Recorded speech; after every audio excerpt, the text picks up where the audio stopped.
So the new year is well underway, and January actually looks like it is full of awesome new events coming our way. What are they? Stay put and find out.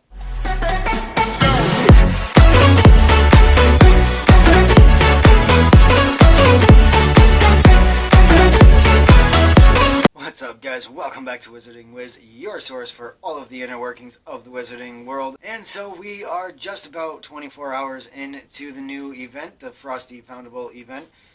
Well, 24 hours by the time you're watching this, or maybe 12 hours by the time I'm actually recording this, but about 24 hours by the time you're watching this. And so far, it's not too bad. It's exactly what we expected it to be. The plus side is it looks like we're getting about 1.5 times the XP. I thought I saw it doing double, but that might only be certain foundables, or I might have just been seeing things.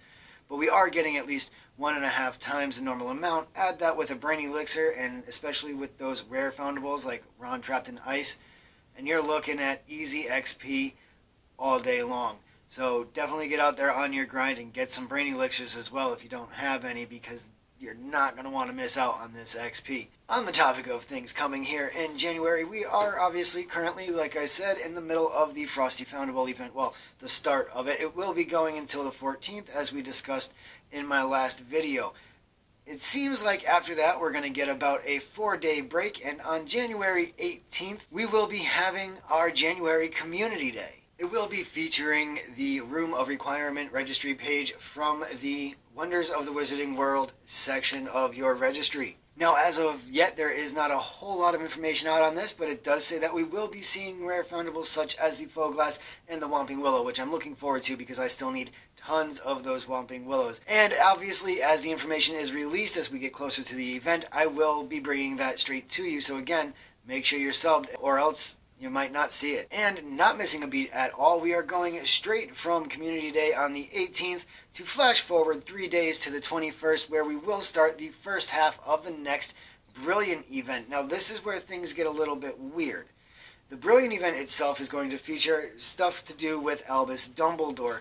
What exactly, we don't know yet, but we do know the title. It's being called the Darkest of Times Brilliant event, and like I said, it will be featuring things to do with Dumbledore and presumably Fawkes and maybe even some of the other Order. It's not 100% with all the detail. Again, it's still very, very far away, so as the detail comes, as it gets closer, I will bring that to you. But the weird part that I wanted to tell you guys about is that that's going to go actually until the 28th, and then we get a little bit of a break, and the second half actually isn't starting until February. And the reason I'm mentioning this is because this is the first time I think that they've actually split it in between 2 months. Now, this could be because they're trying to cram so much into January, or because February is such a short month, or a mix of the two. So whether or not we're actually going to see a separate Brilliant event for February, or just get the continuation of the next Brilliant event that is taking place in February, remains to be seen, but that's an entire month away, so let's not jump the gun on that just yet.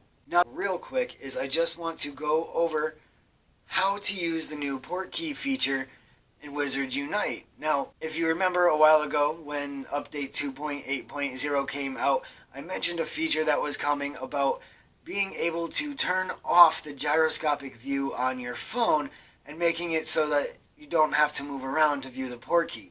So in order to do that, it's very, very simple. All you've got to do is tap on your suitcase button, hit those gears in the top left corner there, scroll on down to where it says Enable Gyroscope for Portkeys, and turn that off. Once you have done that, you'll be able to go into your Portkeys, and it'll load up. If you notice, you don't even have to use the boot anymore, or whatever the Portkey thing is. It's normally a boot for us, but sometimes for the special event we get like soccer balls and stuff. But you don't even have to click on the actual Portkey anymore. It opens up automatically to the portal and walks you right in. And then you'll see these 2 arrows here, which is swipe left or right. You can also swipe up or down, and that will move you around the room. So as the other events get closer, I look forward to digging into them with you, and looking forward to see what we have in store. Until the next one, guys, stay safe and watch out for those Dementors.